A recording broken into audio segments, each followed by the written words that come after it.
వచ్చే ఆదివారం మధ్యాహ్నం 2 గంటలకి నాచే ఒక వైఎస్ఆర్ గారికి శృతి మందిరం, ఒక స్నేహితుడికి, ప్రజలకు అందరికీ అర్థమైన భాషలో అయితే ఒక స్నేహితుడికి ఇంకో స్నేహితుడు గుడి కట్టడం, అలాగే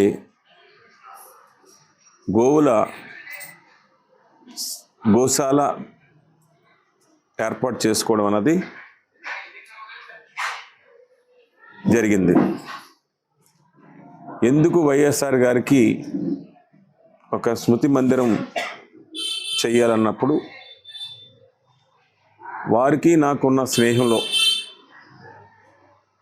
ఏదో శతాబ్దాలు పైబడి కాదు, తక్కువ టైంలో ఒకరి మీద ఒకరు ప్రేమ అభిమానాలు, నేను చెప్పే పనులు వారు చేయడం, వారు చెప్పే పని నేను చేయడం, దాంతో పాటు ముఖ్యంగా నేను రాజకీయంగా వారు చెప్పిన సూచనల్ని తూచా తప్పకుండా పాటిస్తూ వారు చెప్పిన పనిని పూర్తి చేయడం అన్నది నా బాధ్యత.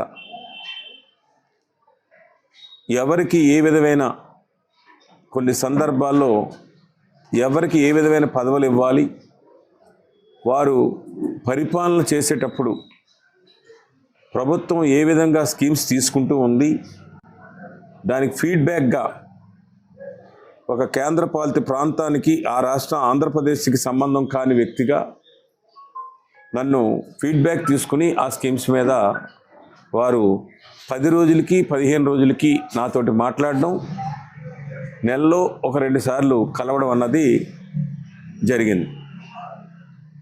ఆ సందర్భంగా నా యానానికి ఏం కావాలి అన్న దాని మీద పక్కనున్న రాష్ట్రంతో నాకున్న ఈ నియోజకవర్గానికి కావాల్సిన పనుల మీద వారితో ముఖ్యమంత్రి అవ్వకముందు, ముఖ్యమంత్రి అయిన తర్వాత మొట్టమొదటిసారిగా ఫ్రెంచి ప్రభుత్వం ఉన్నప్పుడు భారత ప్రభుత్వం, ఫ్రెంచి ప్రభుత్వం ఒక అగ్రిమెంట్ రాసుకోవడం జరిగింది.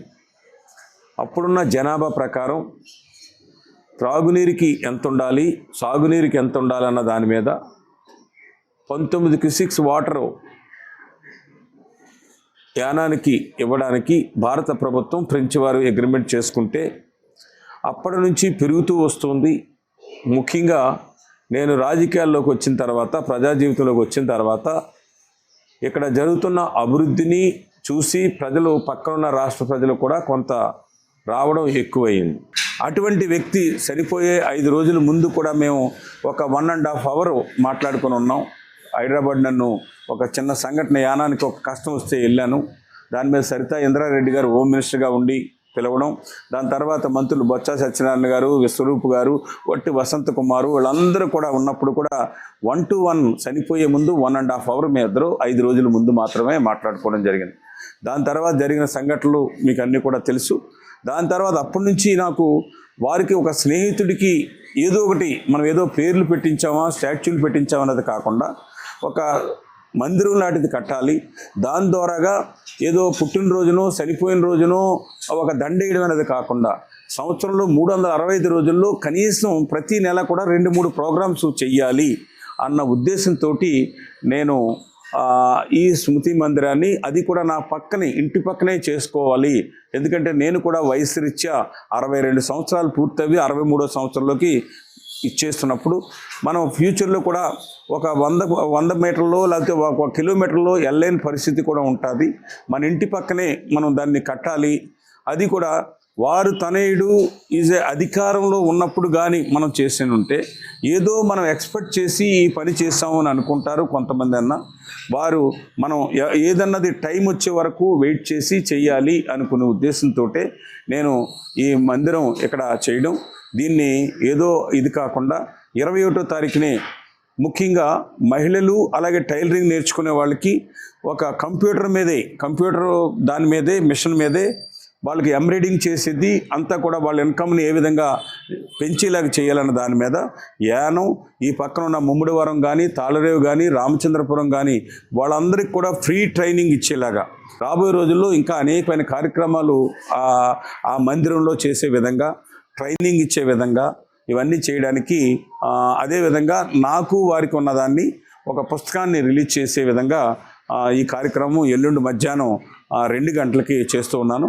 ఇది పొలిటికల్కి ఎటువంటి ఎవ్వరికి కూడా తావు ఇవ్వకుండా, నేను పిలిచిన వాళ్ళు బీజేపీకి సంబంధించిన వాళ్ళు ఉన్నారు, జనసేనకు సంబంధించిన వాళ్ళు ఉన్నారు, తెలుగుదేశం వాళ్ళకి సంబంధించిన ఉన్నారు, వైఎస్ఆర్ పార్టీకి సంబంధించిన వాళ్ళు ఎక్కువ మంది ఉన్నారు, కాంగ్రెస్ పార్టీకి సంబంధించిన వారు ఉన్నారు, అలాగే అతను ప్రేమించే నాయకులు, రాజకీయాలకు సంబంధం లేని వాళ్ళు కూడా ఉన్నారు. వారితోటి ఈ ఫంక్షన్ని ఒక డిఫరెంట్గా ఈ ఊరు ప్రజలు కూడా వైఎస్ఆర్ అంటే ఎంతో ప్రేమ, దాని తర్వాత రెండో వ్యక్తిగా జిఎంసి బాలయ్య గారు అంటే ఇక్కడ మా ఊరికి ఉపయోగపడ్డారు అన్నది ఉంటుంది. అంతేగాని తెలుగువాడా ఇంకోడా అన్నది కాకుండా ఈ ఊరికి ఉపయోగపడిన వాళ్ళని గుర్తించుకునే విధంగా రాబోయే తరాలు కూడా మన ఊరికి ఇంత చేశారు వైఎస్ఆర్ గారు అని చెప్పేసి గుర్తుండేలాగా, దాన్ని రికార్డెడ్గా ఉండేలాగా చేయాలన్నదే నా ఉద్దేశం. నేను ఈ భూమి కావాలి, ఈ విషయాలు అన్నీ కూడా దానికి ముందు వీరు ముఖ్యమంత్రి అవ్వకముందు నుంచి కూడా నేను ప్రయత్నం చేస్తూనే ఉన్నాను. వారు ప్రయత్నం చేశారు కానీ జరగలే. వారు నా స్నేహాన్ని కోరుకోవడం, నేను వారిని ఒక ముఖ్యమైన స్నేహితుడిగా భావించడంతో ఇదైంది. ఎవరికి ఒకరు చేశారనో ఇంకొకరిని నేను ఇప్పటి వరకు కూడా కామెంట్ కూడా ఎక్కడ కూడా మాట్లాడలేదు. వారు చేశారో వారికి గుడి కడుతున్నాం, ముందు చేస్తుంటే వాళ్ళకి కూడా గుడి కట్టి ఉంది. నేను ముందు ముఖ్యమంత్రులు, ఆంధ్రప్రదేశ్ పాలించిన ముఖ్యమంత్రులు కూడా కట్టుంటే వాళ్ళ గుడి కూడా కట్టి ఉందను, ఇతను ఇంకోటి చేస్తుంటే ఇతను కూడా ఇంకో గుడి ఉంది. ఇతను గుడి ఉండడానికి కారణం ఇది. అనుకున్నగా చేసే టైప్ నాది. దానికి అన్నీ కూడా ఓట్లతోటి బ్యారేజు ఈ విధంగా చేసుకునే టైప్ నాది కాదు. విజయమ్మ గారిని కూడా స్వయంగా వెళ్ళి పిలుస్తున్నాను. విజయమ్మ గారు కూడా ఈరోజు కూడా నాకు 11:15కి ఫోన్లో మాట్లాడి ఉన్నారు. ఆవిడ కూడా ఇక్కడికి వస్తానని చెప్పి చెప్పున్నారు. అలాగే వారిది కూడా వారి అబ్బాయి పుట్టినరోజు కూడా అదే ఎల్లుండి పుట్టినరోజు. నాకు ఇంకొకటి, నాకు 36 సంవత్సరాలు రాజకీయంగా కంప్లీట్ అవుతున్న రోజు. నేను 1989 డిసెంబర్ 21వ తారీఖున నేను రాజకీయాల్లోకి ఎంటర్ అయ్యాను. ఆ రోజు నా కొడుకు పుట్టాడు.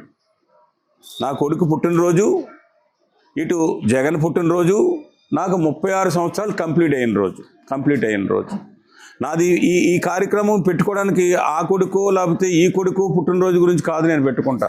నాకు 36 సంవత్సరాలు పూర్తయిన రోజు, రాజకీయాల్లో ప్రజా జీవితంలోకి రావాలని తీసుకున్న నిర్ణయం రోజు, 36 సంవత్సరాలు పూర్తయిన రోజుని కార్యక్రమం చెయ్యాలి, ఒక మిత్రుడి కార్యక్రమం చెయ్యాలి అనుకుని పెట్టిన కార్యక్రమం. పుట్టినరోజులకి దానికి కూడా ఈ కార్యక్రమం కాదు. అందుకని నేను పిలిచేది చాలా లిమిటెడ్ మెంబర్స్నే. ప్రజలు మాత్రం వాళ్ళకి యానం ప్రజలు, పక్కనే చుట్టుపక్కల ఉండే ప్రజలు, వారందరికీ కూడా మీ ద్వారా కూడా పిలుస్తున్నాను. ఒక పార్టీలకు అతీతంగా ఈ కార్యక్రమంలో పాలు పంచుకుని సండే 2 గంటల నుంచి మ్యాక్సిమం 4:30 or 5 ఆ టైం వరకు ఈ కార్యక్రమం ఉంటుంది. వచ్చేవాళ్ళు అందరూ కూడా మళ్ళీ 8:30 ఫ్లైట్ కంటే ఇక్కడ 5:30 కల్లా బయలుదేరతారు. కాబట్టి మీ ద్వారాగా వారందరికీ కూడా ఆహ్వానం మేము ఇవ్వలేకపోవచ్చు. ఇదే ఆహ్వానంగా భావించి కార్యక్రమంలో పాలు పంచుకోమని చెప్పేసి కోరుతూ ఉన్నా. చరిత్ర సృష్టించినోడు ఇప్పుడు ఆ చరిత్రని తిరగరాయబోతున్నాడు.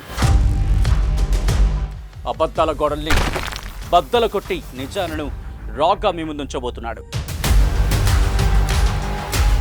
నిజమైన వార్తల కోసం వెంటనే డౌన్లోడ్ చేసుకోండి రా యాప్ని.